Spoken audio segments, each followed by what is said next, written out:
Bien. Ok, para los que no me conocen, ¿verdad? Mi nombre es Tomás Ramírez, ingeniero en sistemas, obviamente, una maestría en Big Data, inteligencia de negocio, algunas certificaciones en ciberseguridad, otras certificaciones ahí en Data Analytics. Me dedico mucho a esa área de ingeniería de datos, algunos temas también de DevOps. Pero nada, aquí vamos a estar hablando de lo que es estructura de datos, una materia, la verdad, bien bonita, donde yo digo que es la materia como donde yo intento cambiar el pensamiento a los ingenieros. Eh, ¿Por qué? Porque la mayoría a veces, yo siempre digo, mira, en programación 1, lógica computacional, allá vimos muchos conceptos, pero no logramos aterrizarlo, quizás no le prestamos la atención necesaria para convertirnos en buenos ingenieros. Yo siempre pongo esos ejemplos. ¿Por qué? Porque en esta materia que se llama estructura de datos, que, ¿verdad? Hablaremos por qué se llama así. Vamos a ponerle por acá. TAT, tipo de datos abstractos. Que uno de los objetivos que tenemos nosotros, más bien, los programadores, cuando hacemos algoritmos, es hacerlo funcionar. Que funcione, eso es lo que uno quiere. Cuando tú estás programando, tú estás desarrollando un algoritmo, usted recuerda que un algoritmo, una secuencia lógica de pasos, el objetivo final, ¿cuál era? Que funcionara. ¿Qué pasa? En este nivel ya, como estamos prácticamente a mitad de carrera, aquí que yo le digo que funcione no es suficiente. No es suficiente. Eh, Aquí tenemos que buscar la palabra eficiencia. O sea, yo tengo no solamente que funcione, también yo tengo que lograr que sea eficiente. Eso es lo que uno quiere lograr. Cuando hablamos de estructura de datos, tú tienes estas dos vertientes. Que funcione o ir más allá y lograr que sea eficiente. El objetivo final, eficiencia. Todos podemos forzar. ¿Por qué? Cuando usted se iba a programación 1, lógica, pues vámonos a lógica computacional. Miren, acá los ingenieros en sistemas, que yo trato de cambiar la mente a ustedes, es que el ingeniero en sistema tiene que ser ya, yo entiendo que esta materia va más con temas de la ciencia. ¿Por qué? Porque uno tiene que investigar demasiado. Y a partir de esas investigaciones, a partir de esas hipótesis, crear sus propias conclusiones. Eso hace un ingeniero en sistemas. Entonces, fíjense en que acá, ¿por qué yo le digo que funciona no es suficiente? Sencillo. Si usted se pone a pensar en lógica computacional, a ustedes le pedían algo simple, le pedían un algoritmo. Todos lo hacían el algoritmo, ¿verdad? Pero todo el mundo con pasos diferentes. Uno lo hacían con 5 pasos, otro con 10 pasos, otro con 20 pasos, pero entonces luego había que sentarse. ¿Cuál era eficiente? Todos funcionaban, llegaban a la solución, pero no significaba que fuera eficiente. Dígame, Francisco. Profe, algo que me he dado cuenta, el nombre en sí de la carrera no está más enfocado, porque no parece realmente ingeniería en software, parece más ingeniería en sistemas. Sí, realmente va más con el área de ingeniería y sistemas, la verdad. Eh, Ingeniería en software es básicamente los procesos de desarrollo de software. sí, va más con esa área. Lo que pasa es que como tú ves de todo, si tú te fijas aquí, eh, por así decirlo, tú ves minería, ves inteligencia, ves simulación, que quizás son materias que si nos centramos más en la de software, quizás ni siquiera la seguridad informática, telecomunicaciones. Eh, Mira, que al final es la misma, porque al final tú pones ingeniería informática, ingeniería en sistemas, ingeniería en software. La verdad son tres cosas, si lo vemos desde el punto de vista, los enfoques son diferentes, pero al final te van a dar prácticamente la misma materia. Y se llaman así en diferentes universidades, que te lo digo que yo en otra universidad que se llamaba ingeniería informática, y era la misma historia de ingeniería y sistemas. O sea, realmente al final era ingeniería y sistemas. Es así. Pero bien, parte del proceso. Entonces, fíjense que acá nosotros, que ahí es que yo voy con ustedes también, que hay que saber diferenciar en que usted vino a ser ingeniero. ¿Qué pasa con ingeniero? Grábese eso. El ingeniero, mayormente, usted va a trabajar, usted va a hacer un project management. La idea es que usted dirija proyectos. Esa es la idea suya. Dirigir proyectos. O sea, lo que significa que usted por debajo va a tener a los programadores. Y te dirá, ok, pero yo tengo los programadores. Al final se supone que yo como project management, como ingeniero de software, yo tengo que saber programar. Yo le diría sí. Sí o sí. Muchos me dicen, no, porque yo soy del área de telecomunicaciones. Yo le digo, sí, pero tú tienes que saber scripting. Al final tienes que tener lógica de programación. Lo que significa que tú tienes que saber programar. No, porque yo quiero ser DBA. Sí, también tienes que programar, tienes que hacer procedimiento almacenado. Tienes que hacer trigger, tienes que hacer transacción SQL. No, porque yo soy de infraestructura. Tienes que hacer los batch, tienes que hacer los scripts. Al final tienes que programar, tienes que automatizar procesos, tienes que programar. O sea, al final tienes que tener lógica de programación. Sin importar, porque la lógica de programación, ¿verdad?, es independiente del lenguaje.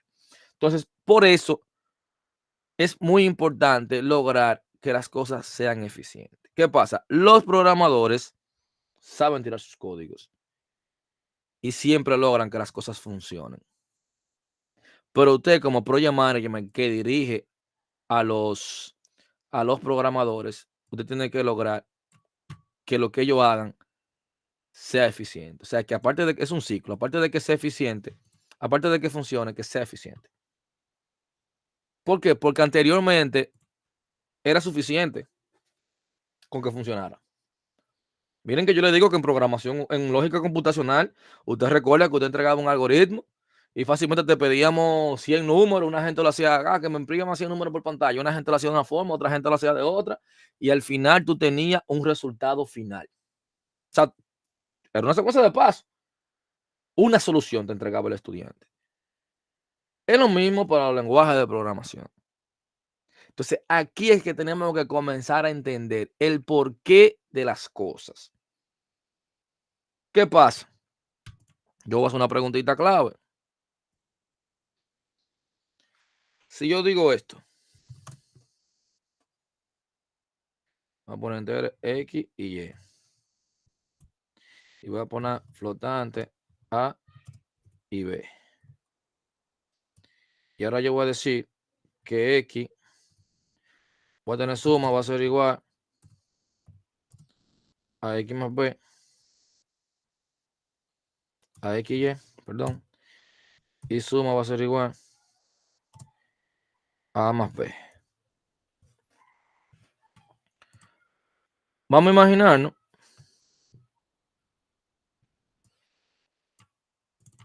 aquí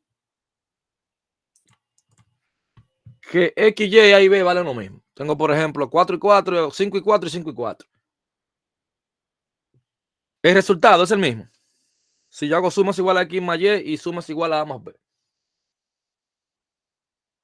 Dígame, Francisco.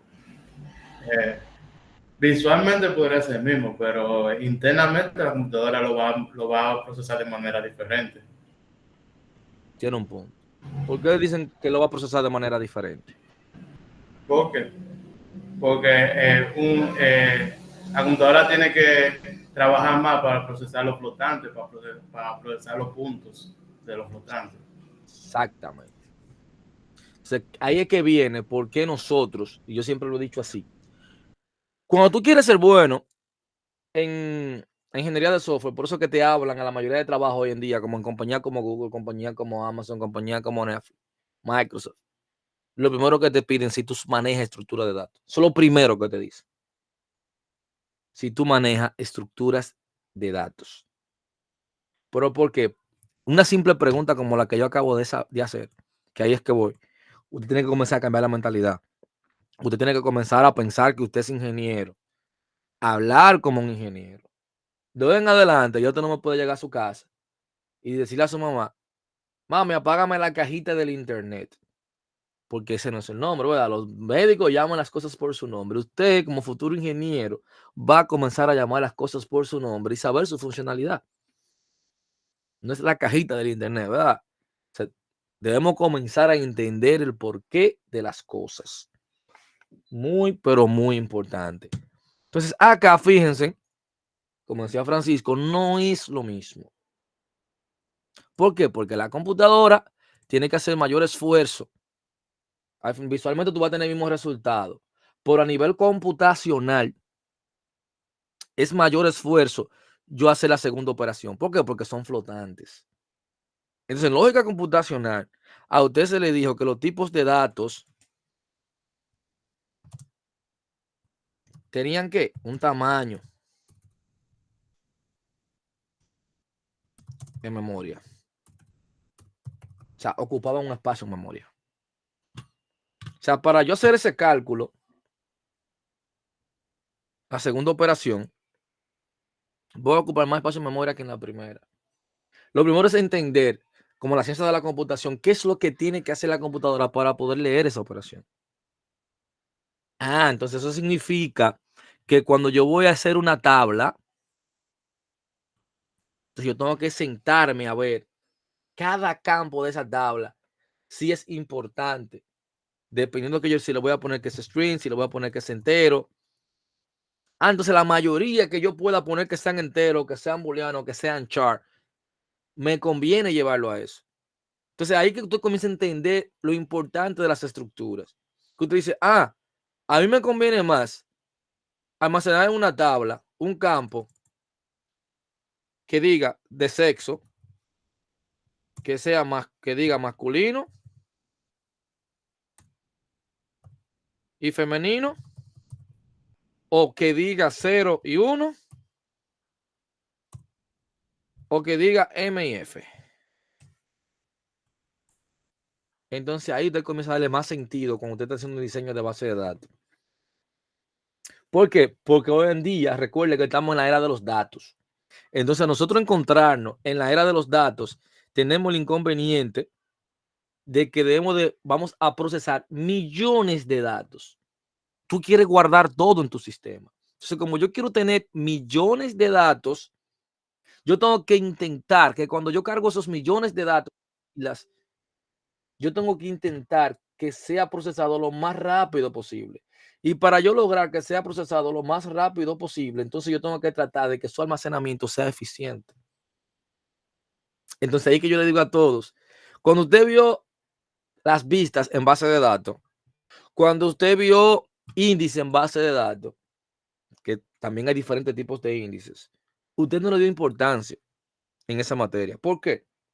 Porque cuando usted hizo la consulta, usted vio como que no había diferencia entre usted hacer un select o usted hacer un store procedure, porque al final la data la devolvía como en el mismo tiempo. Usted no vio la diferencia entre usted hacer un índice, en hacer un select a un índice o a una vista, extraer la información, a tú hacerlo normal directamente con el motor de la base de datos. ¿Por qué? Porque usted estaba trabajando con 20 registros. Y usted trabajar con 20 registros, usted no vio la diferencia. Entonces, por eso usted como que no se quedó en shock. Dijo, no, pero espérate, las buenas prácticas, yo tengo que trabajar con un índice. ¿Por qué? Porque eso es lo que me va a ayudar a mí a yo poder lograr y optimizar las consultas de las bases de datos. Por eso que ustedes vean que en aquellos tiempos se utilizaba mucho el tema de corte de base de datos. Antes de 2010, por ahí, 2012, la mayoría de empresas usted iba y tú pedías una información vieja, casi siempre tenían varios iconos que decían 2010, 2009, 2008, porque había que hacer un corte de base de datos. Y le paso a explicar por qué, que todavía hay muchos programadores que lo hacen así. Quizá usted a veces lo hace así. ¿En qué sentido? Te guardaban, por ejemplo, en una columna sexo y lo guardaban masculino y femenino. Y usted dirá, ¿y cuál es el problema de eso? Fíjense que si yo te hago una consulta que me traga de la base de datos, todas las que son mujeres, cada letra de eso es un bit. O sea, tiene que machar. Y me voy a ir más lejos. Imaginémonos que fue provincia, que ahí que están la mayoría. Santiago, La Vega, etcétera, etcétera, etcétera. Si yo voy a hacer un select, la palabra Santiago, y peor aún, permitían que la gente lo digitaran, que era peor todavía. Pues yo traía de toda la gente de Santiago, tenía que estar igual las letras y tenía que machar bit por bit para yo traerte esa consulta. Imagínate 1.000.000 de registros, más de 1.000.000 de registros, comparando bit por bit. Entonces ahí el sistema comenzaba a ponerse lento. ¿Qué hacía el del sistema? Le decía el de la empresa, no, ya la base de datos está muy grande, tenemos que hacer un corte de base de datos. ¿Qué significa eso? Una base de datos nueva, ahora vacía, otra vez a ponerte un histórico, y cada vez que venía esa muchacha ya después de 5 años, tenía yo no sé cuántos iconos, y venía un cliente y tenía que irse de qué año tú eres, a tratar de, y el cliente a veces no se acordaba, a tratar de a entrar a toda la base de datos para buscar la información. Tú no tenías una información consolidada. Dígame, Francisco. Profe, pero también ese ejemplo viene porque no la estaban formalizando bien la base de datos. Ujú. Y no solamente normalizándola, porque para que normalizarla, tú puedes normalizarla y tratar de que las tablas no te crezcan tanto. Pero ¿qué pasa? Hoy en día se almacena tanta información y a través de los años esa base de datos va a ir creciendo. Hay empresas que tienen muchas transacciones. Por ejemplo, alguna que yo le doy soporte, yo te puedo decir que hacen prácticamente 7 millones de transacciones diarias. Tú dirás, 7 millones. Sí, la hacen. Cuando, por ejemplo, en 6 meses de data que se le están procesando ahora, ellos tienen 700, la última vez no, 70 billones van de registros. Porque una empresa a nivel nacional que tiene muchos puntos de venta, alrededor de 3.700 puntos de ventas, y cada punto de venta de eso generan alrededor de 3.000 a 7.000 tickets. Y sin contarte los tickets que se anulan, etcétera, etcétera, etcétera. Entonces, te van a generar muchos datos. Entonces, ahí es que viene el problema. Fíjate que era más fácil desde el principio. Yo decía, mira, en vez de Santiago, yo voy a poner un ID a la provincia. O voy a utilizar la serie. Pues si quiero también saberme la serie y quiero hacer una consulta rápido sin tener que hacer un match, también es válido. Estoy optimizando. Simplemente con yo cambiar un tipo de datos, ya estoy optimizando una base de datos. Ahora eso hay que comenzar a entenderlo. Porque anteriormente el programador trabajaba así. Y yo digo que hay una era. Fíjense, para mí, hasta el 2010 se programaba bien. O la mayoría programaba bien. Y usted dirá, ¿pero por qué? Porque estaban limitados a nivel de recursos. Yo decirle a un cliente que tenía que comprar un nuevo servidor, que necesitaba más memoria RAM, se ponía la mano en la cabeza porque era demasiado costoso. ¿Qué pasa? A partir de 2010, los equipos TI, la verdad, bajaron considerablemente los precios. ¿Qué pasa? Yo tenía una base de datos que era un monstruo, que crecía muchísimo. Yo le decía al cliente, tiene que tú no tienes suficiente hardware. ¿Qué hacía el cliente? Me compraba un servidor más potente. Al servidor ser más potente, obviamente, iba a entender que el problema era de él, porque comenzaba a funcionar bien el sistema. Un año después, 8 meses después, otra vez lento. Lo mismo, cómprame más memoria, cómprame más servidores. Ah, no, ahora vamos a poner 3 servidores.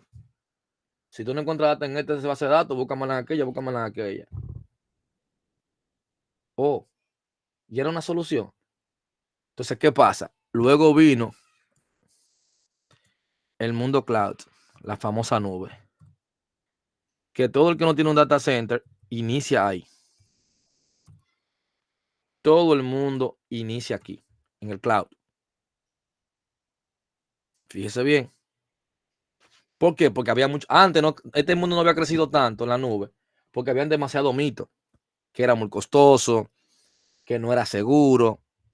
Pero señores, eso es lo más barato que te puede salir, también es muy seguro. Entonces ahí, al caer esos mitos, la gente comenzó a utilizarlo más. Pero ¿qué pasa? La misma nube tiene algo que se llama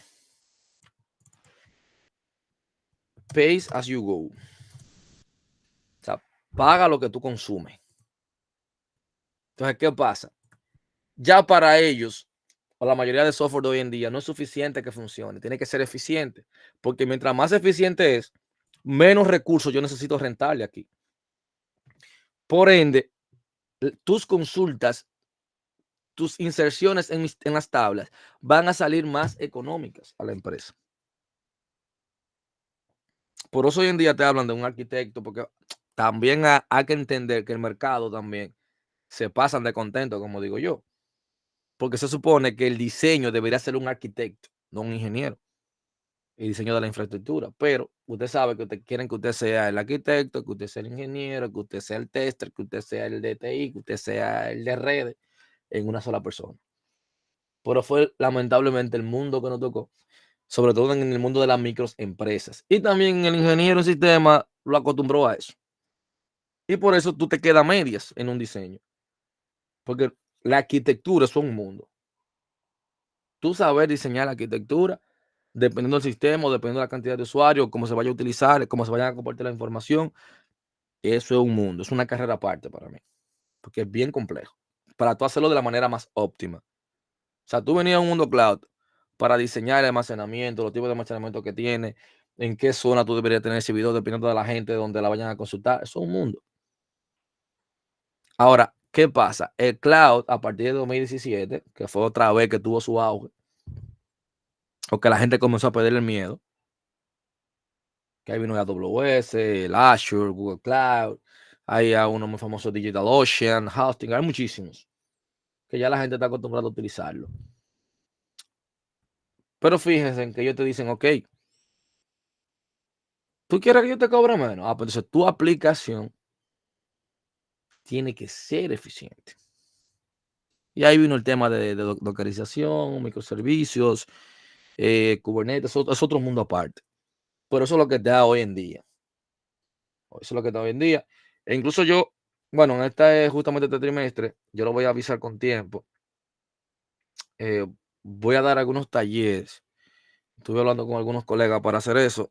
El link de mi canal de YouTube está en la plataforma. Usted puede entrar ahí. Si usted quiere, usted se puede suscribir también. Y vamos a tener, por lo menos en este trimestre, vamos a tener por lo menos 3 envíos. Pero con profesionales explicando, haciendo laboratorio. El primero que voy a hacer va a ser con el control de versiones.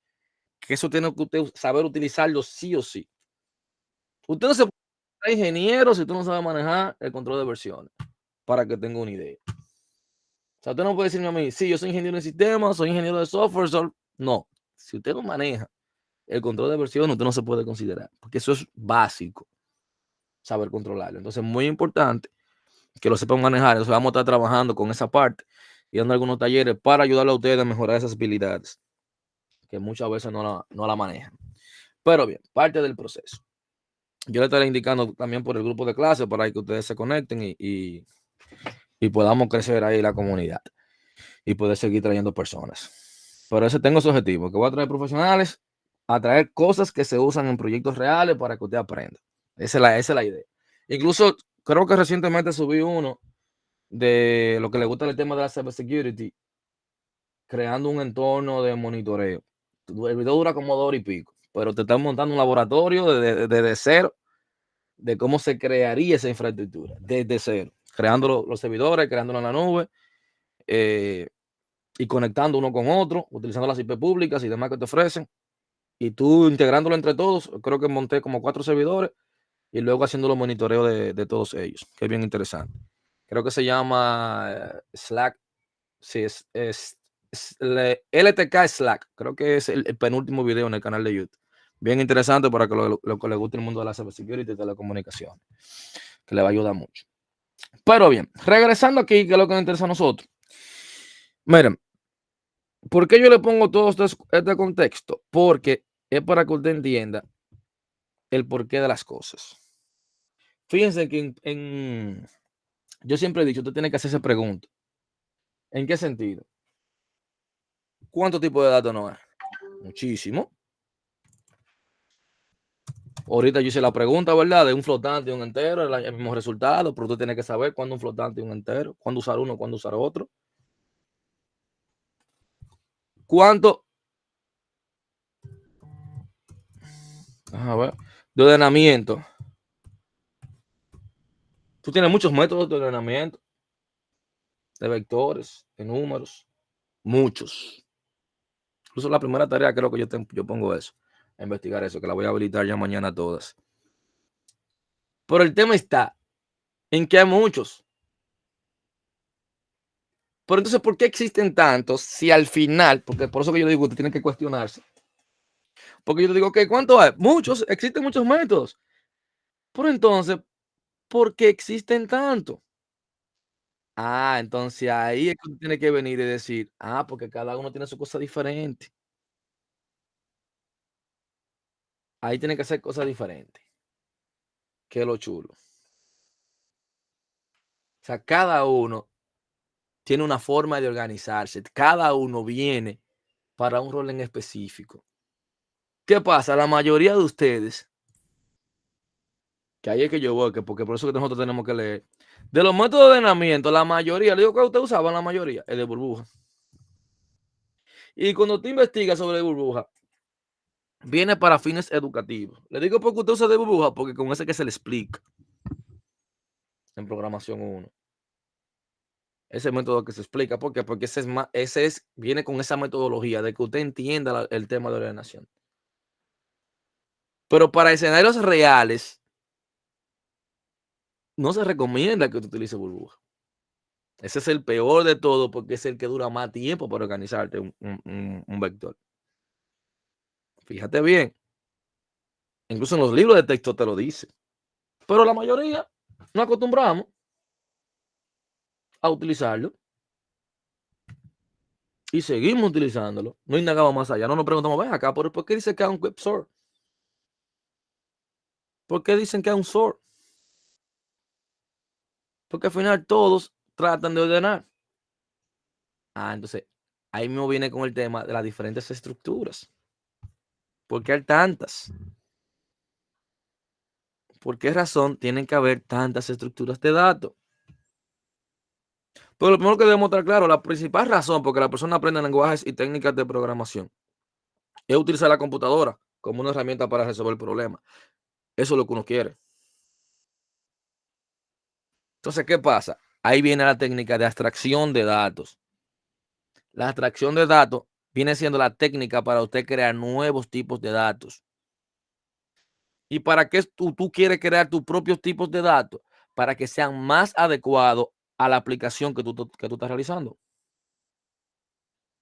sea, fíjese bien, la idea de la abstracción de datos o el propósito general, cuando usted lo utiliza adecuadamente, es para producir programas más cortos, más legibles y más flexibles. Eso es lo que usted quiere lograr. Porque es que muchas veces no sabemos las diferencias. Por ejemplo, si yo le preguntara a ustedes sobre el software de un sistema, sobre el software de aplicaciones, si tuviéramos en vivo, la mayoría no sabría ni qué decirme. Es más, la pregunta favorita mía, cuando yo estaba en una aula, cuando era presencial, de verdad, la pregunta mía favorita, cuando sobre todo los estudiantes que ya estaban al punto de graduar, yo le decía, ¿qué es ingeniería en sistema? ¿O qué es ingeniería de software? Se quedaba todo el mundo así frisado, mirándose la cara. ¿Qué es lo que es ingeniería en sistema? ¿Y qué es lo que es ingeniería de software? Y yo le decía, pero ustedes se van a graduar de algo que ustedes ni siquiera saben lo que es. Entonces ya ustedes saben que desde hoy en adelante investiguen lo que es eso, porque alguien le puede preguntar. Y usted tiene que estar claro. Y tiene que hablar con propiedad. Entonces pasa lo mismo que te pregunten qué es el software de una computadora, qué es el hardware de una computadora, qué es un software de sistema, qué es un software de aplicaciones. Pues cuando hablamos de software de sistema, estamos hablando del conjunto de programas indispensable para la máquina, o sea, indispensable para que la máquina funcione. También le decimos programa de sistema. O sea, cuando estamos hablando de sistema operativo, los editores de texto, ahí usted está hablando de software de sistema. Ahora, cuando te habla de software de aplicación, tiene como función principal asistir a ayudar a un usuario de una computadora. O sea, para que ejecute tareas específicas, eso es lo que busca. Da una aplicación de procesamiento de texto, por ejemplo, como Word. Esa viene siendo su función. Entonces, ahí pudiésemos mencionar de sistemas operativos, Son muchos temas que habría que mencionar. Ahora, ¿cuál es el punto de esto? Que ustedes tienen que entender cuál es el objetivo principal de desarrollo de software. Usted tiene que entender las herramientas que usted utiliza.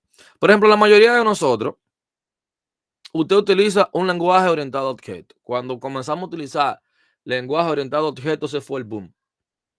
Porque sí, te facilita. ¿Por qué? Porque te hace ver las cosas ya no simplemente como una tabla, sino como un objeto como tal que tiene atributos que se le pueden heredar a otro y te facilita porque te permite ver ese objeto, cómo interactúa en el mundo real y te ayuda al tema de tú estar más claro con el tema de la programación o cómo tú deberías programarlo o cuáles funciones debería tener, cuáles métodos. Pero el problema está que estamos utilizando un lenguaje de programación orientado a objetos, pero seguimos utilizando las funciones y la metodología de un lenguaje funcional. La mayoría que lo que hace un diagramita de entidad-relación, ni lo hacen, que deberían de hacerlo, pero si lo fuesen a hacer, lo primero que piensen es un diagramita de entidad-relación. Si yo le mencionara a ustedes, ustedes hacen los diagramas UML, ustedes hacen los casos de uso para levantamiento de requerimientos, la mayoría me va a decir que no. Cuando usted, si utiliza un lenguaje orientado a objetos, que la mayoría lo utiliza, o todos lo utilizan, usted debería, en el momento de programar, utilizar los diagramas UML o diferentes, hacer caso de uso, antes de tirar la primera línea de código. Porque eso le va a ayudar a usted a hacer un código más limpio y a hacer un software más eficiente. Se supone que a esta altura de juego ustedes deberían dominar eso. A eso que yo me refiero con cuando debemos de entender nuestra carrera. Saber que hay un análisis, saber que hay un diseño, saber que hay pruebas. Eso me imagino que ustedes lo vieron en ingeniería de software. Por eso es importante entender esa parte. ¿Por qué? O sea, cuando usted habla de estructura de datos como tal, que yo le digo, ustedes vieron tipos de datos, pero ¿qué pasa? Las estructuras de datos también van a tener varias estructuras de datos. Que al final de la jornada, las estructuras de datos, ¿qué le digo? Usted va a tener varias opciones de estructura de datos, usted va a tener varias opciones, pero va a haber un tema, saber cuál seleccionar dependiendo del problema. Ese va a ser el reto. Porque cuando hablo de estructura de datos, téngalo así en la mente. Cuando usted menciona la palabra estructura de datos, usted tiene que pensar en organización de datos. Cómo usted organiza y cómo usted almacena los datos.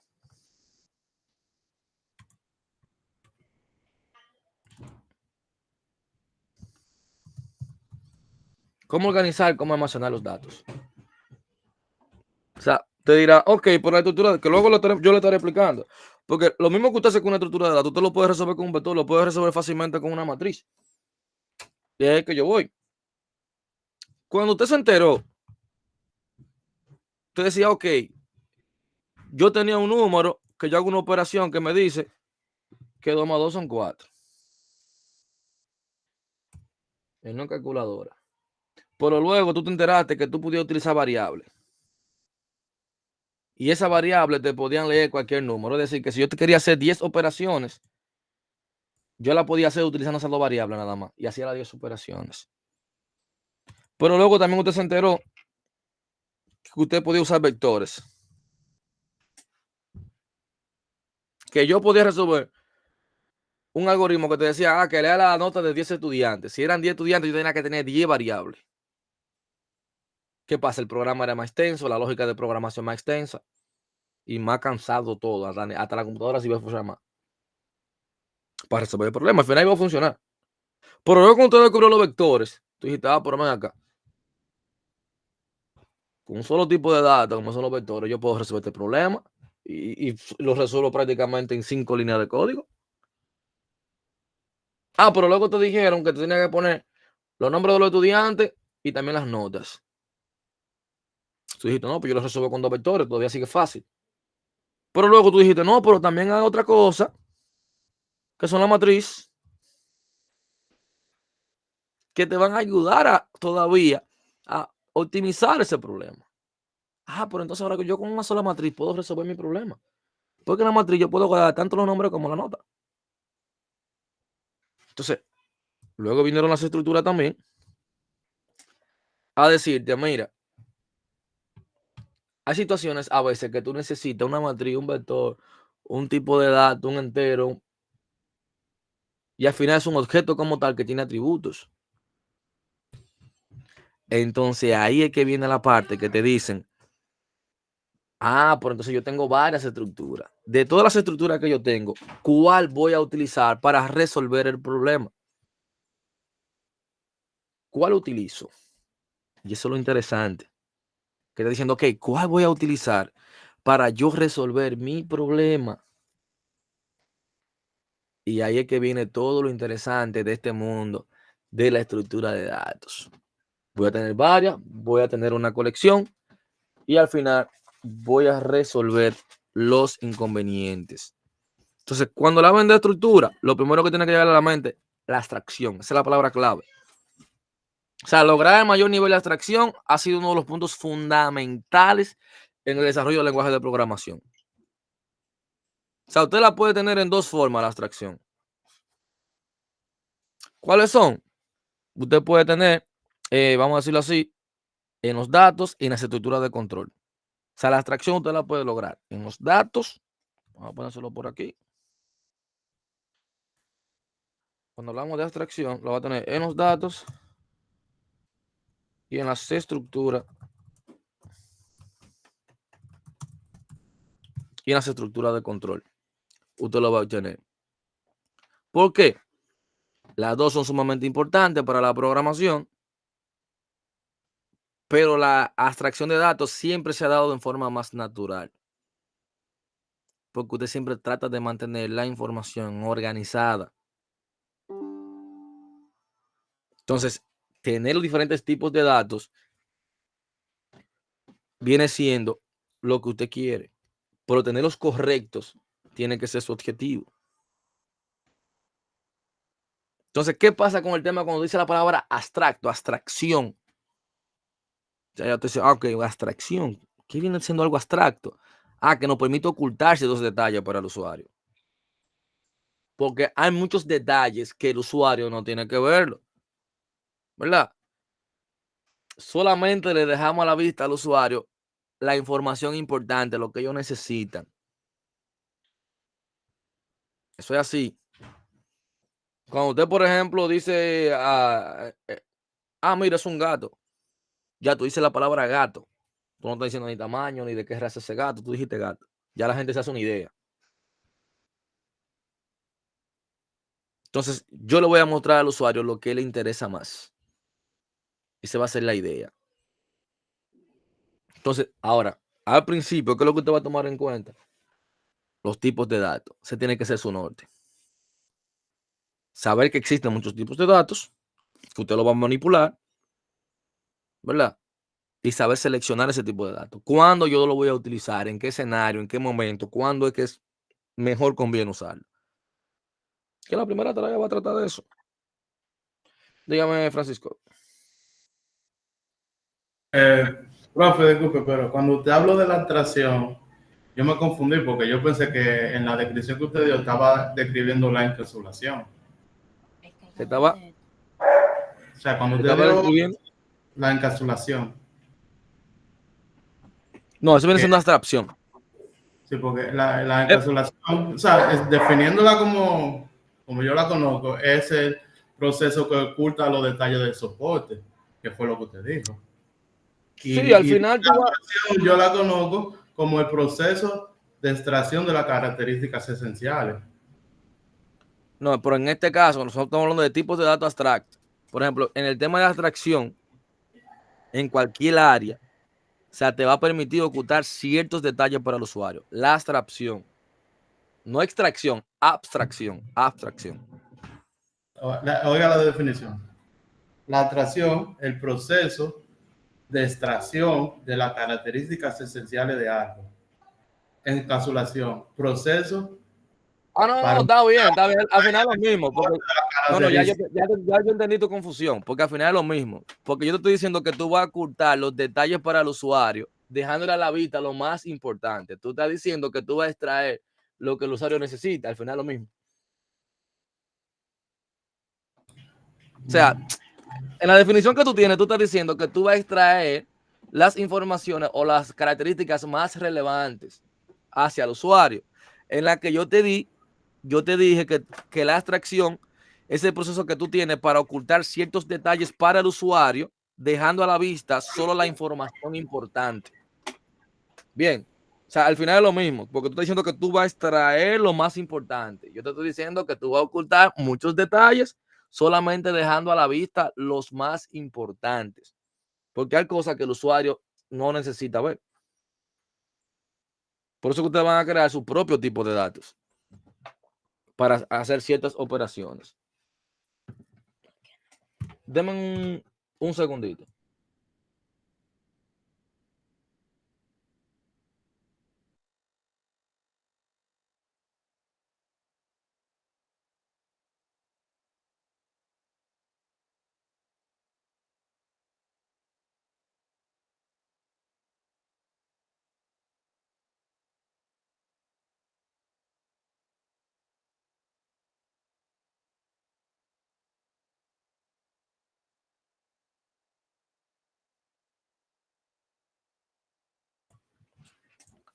Bien, disculpe la interrupción, que vino uno de los niños. Bien, entonces miren, pero no te preocupes también, Francisco, vamos aterrizando más el término. Pero al final, luego tú interpretas la que yo te di y es exactamente lo mismo que tú estás diciendo. Al final. Pero bien, entonces miren, ¿qué pasa con esto? Y con el tema de las estructuras de control. Ahí te voy a tener, cuando hablamos de datos abstractos o las famosas TAP, que yo siempre uso la palabra TAP, que son datos definidos por el usuario, como tipo de datos definidos por el usuario. Porque esos datos es usted mismo, que eso lo vamos a ver en la próxima clase, es usted mismo que crea. Viene siendo una clase. O sea, es parecido a una clase. Con la diferencia, porque a veces se tienden a confundir, la clase utiliza los tipos de datos abstractos. O sea, las clases se hacen más eficientes cuando usted usa tipos de datos abstractos. Pero cuando tú la defines, los tipos de datos abstractos es tal cual. O sea, la mayoría dice, pero acá, por favor, es una clase. Porque es muy parecido. Muy parecido. Entonces, ¿por qué? Porque, por ejemplo, usted tiene una persona, pero esa persona que tiene nombre, tiene dirección, tiene teléfono. Pero usted puede definir un tipo de datos que se llame persona. Yo puedo definir un tipo de datos que se llame datos personales. Y como mismo usted utiliza, por ejemplo, entero X, yo puedo utilizar persona X, porque ya yo hice un tipo de datos que se llama persona. Entonces, ahí es que entra lo importante, que aquí sí usted también va a tener que ponerse al día con el tema de los punteros, con el tema de vectores, con repaso por referencia. Todo eso te lo vieron en programación 1. Son cosas que usted tiene que volver a repasar. Sobre todo los apuntadores.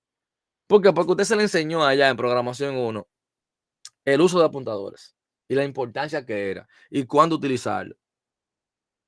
Pero ¿qué pasa? Tú haces un programa con apuntadores o sin apuntadores y te va a funcionar. Por eso que yo le digo, cuando tú no trabajas grandes cantidades de datos, tú como que no le das importancia a eso. Porque te va a funcionar tal cual.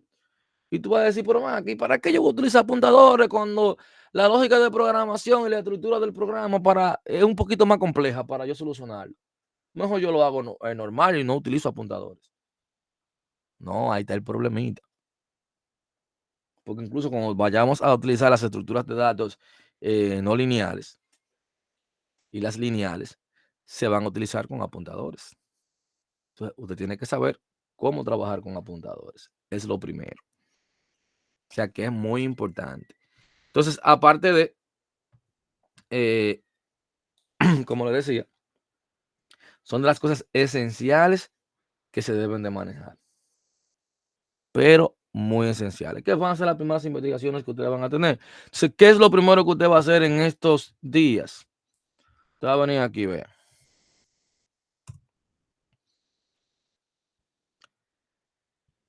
Y usted se va a repasar, usted pone así mismo W3 School, C++, y usted se va a repasar C++. Y usted dirá, ¿y por qué C++? Porque vamos a ver las estructuras crudamente. O sea, fácilmente usted viene y dice, la estructura, yo tengo un push, y yo puedo tener un pad, o un delete. No, yo quiero que usted aprenda a hacer ese push. Usted tiene que saber cómo se hace ese pod. Usted tiene que saber cómo funciona internamente una estructura. Ok, cuando yo tengo un nodo, ¿qué es un nodo? ¿Cómo se comparte esa información en la memoria? Las primeras semanas, usted va a trabajar con esto. Luego, ya cuando estamos finalizando, usted utiliza el lenguaje que usted quiera.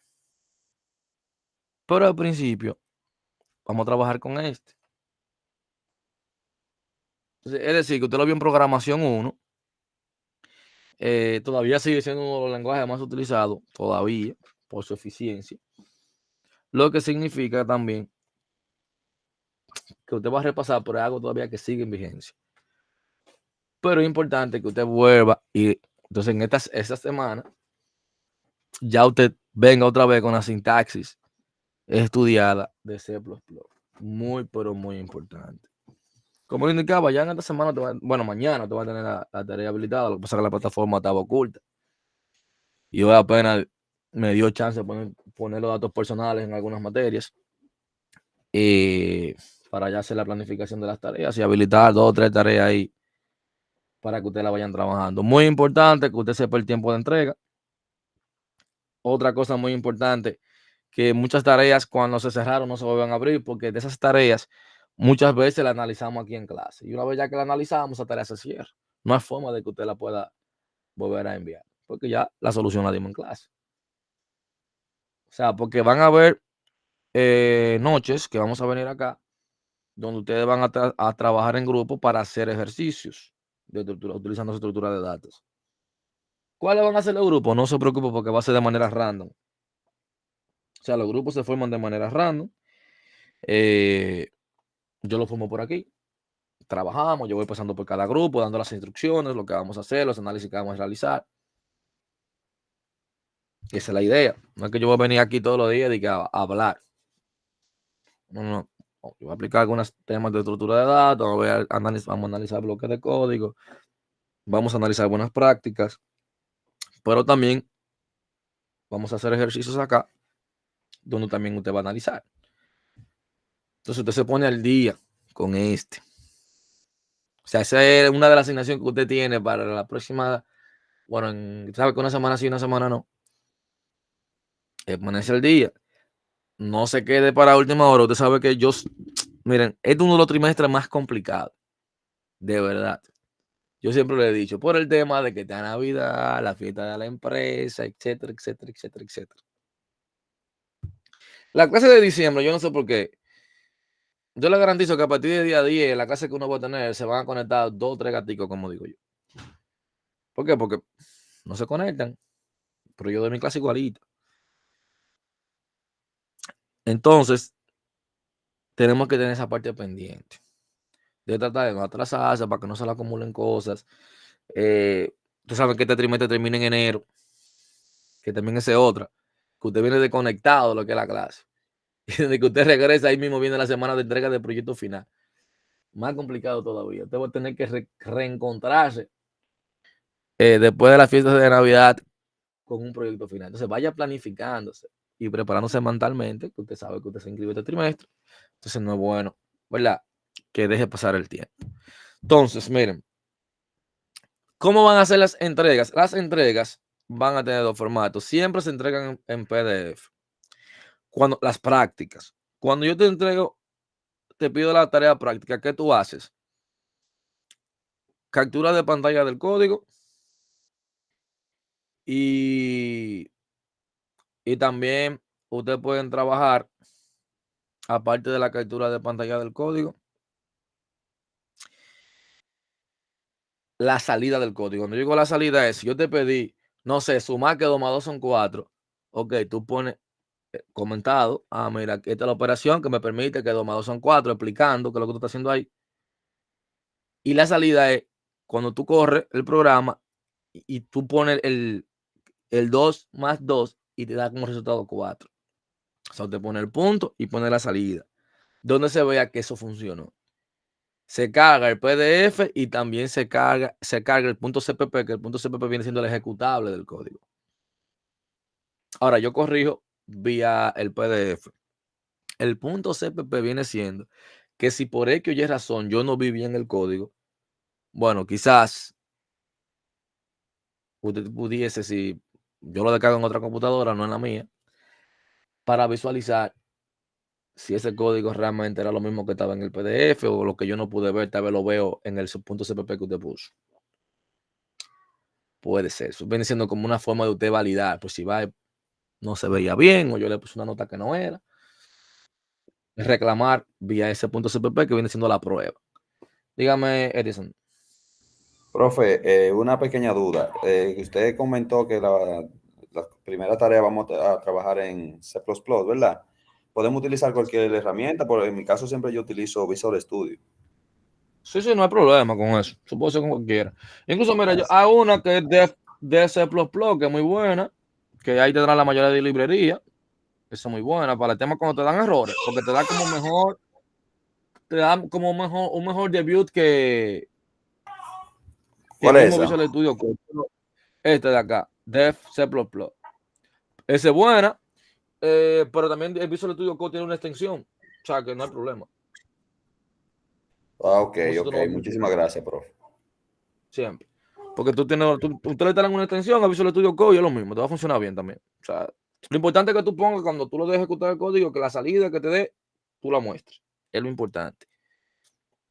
Entonces, miren, recuerden que aquí yo voy a estar tomando, voy a estar tomando en cuenta cuando yo pongo un problemita. Usted tiene que pensar el tipo de datos que usted utiliza. No caigan los ganchos que yo le pongo, por ejemplo, un ejercicio y viene usted y coloca los datos que usted entienda o como usted cree. Recuerde que usted tiene que pensar cuál es el tipo de datos que voy a utilizar. Porque si no es el tipo de datos correcto, entonces usted va a perder puntos. Porque recuerde que la idea es que usted haga una estructura correcta del código. Se vino siendo la idea de esta materia. Que usted verá que en esta materia se trabajan muchos conceptos, muchos ejercicios parecidos a programación 1, pero con estructura de datos, resolviendo problemas matemáticos, pero utilizando estructuras de datos. Porque ya cuando usted llega al desarrollo de software, bueno, usted explica cosas de lo que usted vio aquí a nivel de código para utilizarlo allá, para entregar un proyecto. Entonces es importante, ¿verdad? Porque recuerda, yo le dije, aquí hay 2 puntos esenciales. Bueno, 3, porque usted va a trabajar a repasar mucho los punteros, a pasar por referencia, y ya en la parte 3, cuando vayamos a ver árboles, ahí se va a trabajar mucho con el tema de la recursividad. No le voy a tocar ese tema ahora porque ya ese tema viene siendo cuando vayamos a trabajar con árboles. Pero son cosas que ustedes vieron en programación 1. Es lo que yo le digo. Lo vimos por allá. Por ejemplo, usted en programación 1, usted vio lo que era una constante y se le explicó para qué era una constante. Y yo le garantizo a usted que después que usted hizo el ejercicio que le obligaron a usar una constante, usted no ha vuelto a utilizar una constante. Y es buena práctica usar las constantes en los desarrollos. Sobre todo cuando yo voy a imprimir una variable. Yo debería poner como tipo de constante. ¿Para qué? Por si algún tema, como uno le pone de que dato basura en la impresión, no se te altere, porque no va a permitir que sea modificada. Porque ya si tú hiciste los cálculos y ya tú tienes una variable de impresión, ¿para qué tú lo vas a dejar como una variable normal? Si tú le puedes decir, no, mira, esto nada más va a ser para almacenar datos, ok, yo lo voy a poner como una constante. Y ya la estoy protegiendo. Y es una buena práctica. Entonces, hay muchas cositas, como yo les decía, que ustedes como ingenieros siempre lean, siempre profundicen, porque esa va a ser la diferencia de usted y un programador. Siempre recuerde eso. El programador va a hacer que las cosas funcionen, sí o sí. Pero el ingeniero tiene que ir un poquito más allá. Por eso ustedes ven que el project management casi siempre es un ingeniero. Porque se supone que usted sabe de procesos. Se supone que usted se preocupa por la eficiencia. Se supone. Entonces, pues yo le decía, en esta carrera hay que comenzar a cambiar la mentalidad. Lo primero que usted va a hacer también, como yo le decía, que aunque fuera del tema de aquí, pero a mí me gusta guiarlo a ustedes, tienen que aprender a utilizar Git. Eso es sí o sí, Git, GitHub, Beanbook, todo lo que tenga que ver con control de versiones, cualquiera, pero lo más utilizado son Git, GitHub. Usted tiene que saber utilizarlo sí o sí. Y que le dije que voy a dar el taller, lo voy a dar, a ver, no es este lunes, creo que el próximo, pero yo le mandaré la información por el grupo. Voy a tratar de que sea como 8 de la noche para que todo el mundo esté en su casa y pueda participar del mismo. Para que de cero usted comience con lo que vio en el taller y le vamos a dar continuidad. Y le voy a tratar de darle continuidad luego con ese mismo proyecto, continuar con otro y así. Diferentes personas que le den charlas para que se pongan de lleno en esto, porque es que el mercado está competitivo y nosotros tenemos que comenzar a utilizar lo que hay en el mercado. O sea, tenemos que usarlo sí o sí. Entonces hay que ponerse para esto. Bien. Entonces, si no tiene pregunta, lo vamos a dejar por hoy acá. Ya ustedes saben más o menos cómo es la temática. Algunas tareas. Bueno, antes de irme, ¿verdad? Algunas tareas yo las pongo en grupo, algunas. Yo indico cuáles son. ¿Qué pasa? Yo le voy a mandar por el grupo de WhatsApp un documento como este, donde yo pongo equipo 1, luego usted lo llena y luego aquí yo le pongo quizá algún tema. Si yo quiero que usted me presente un tema en clase, aunque casi nunca lo pongo en esta materia, pero si va y lo pongo. Y al que yo le pongo tema, por ejemplo, en esa semana, esa es su tarea. O sea, esa semana usted en la parte de la tarea lo que me sube esa presentación, para que usted tenga una idea, más o menos. Porque ya usted hizo el esfuerzo de investigar algo para explicar algo, ¿verdad? Entonces, lo trabajamos de esa manera, para que ustedes lo tengan pendiente. Cuando yo pongo una tarea, algunas, pero mírenlo como cuando yo le mando este archivo, ¿qué es lo que usted hace? Si ya usted conoce a algún compañero, usted quiere trabajar con uno, bueno, se anotan los dos al mismo tiempo en un grupo. Si no conoce a nadie, usted pone su nombre en uno que esté vacío, el otro viene y se agrega aquí, el otro viene y se agrega aquí hasta que se completan los tres. Aquí yo pongo el link del grupo de WhatsApp para que uno de ustedes cree un grupo de WhatsApp y coloque el link aquí para que luego los tres se comuniquen. Que luego también el proyecto final o la práctica final también la pueden trabajar en grupo. Y como le dije, algunas tareas, yo le digo, cuando son un poquito extensas, yo le digo, mira, la pueden trabajar en grupo. Y ya los equipos que se forman, ya así mismo yo subo la tarea y lo guardo así también en plataforma para poder, yo le corrijo prácticamente y pongo que la tarea es grupal y automáticamente se toma los apuntes necesarios. Ahora, cuando son en grupo, muchas veces la parte de código, sobre todo esa parte, yo siempre le pido comentarios de cada uno, qué trabajó, qué entendió, opiniones personales de cada integrante, para saber también, ¿verdad?, quién trabajó y quién no. Y si uno de los compañeros, como siempre pasa, ¿verdad?, sufre de excusitis aguda, usted me lo puede informar y también lo retiramos de su grupo. Y usted sigue trabajando con su compañero, o otro integrante de otro grupo, y así sucesivamente. Eso es simple. No hay que complicarse la vida. Pero nada, mi gente, entonces por hoy lo dejamos hasta acá. Que pasen muy buena noche. La grabación, si me lo mandan hoy, va a estar colgada en el canal de YouTube. Y también yo le pondría el link en plataforma más adelante. Y como le dije, el canal, creo que, bueno, sí, el link está ahí en plataforma. Tiene como que te manda al nombre ahí. Así que ya ustedes saben. Que pasen muy buena noche. Muchas gracias, feliz noche. Feliz noche. Pasen buena noche. Bye, bye. Buenas noches.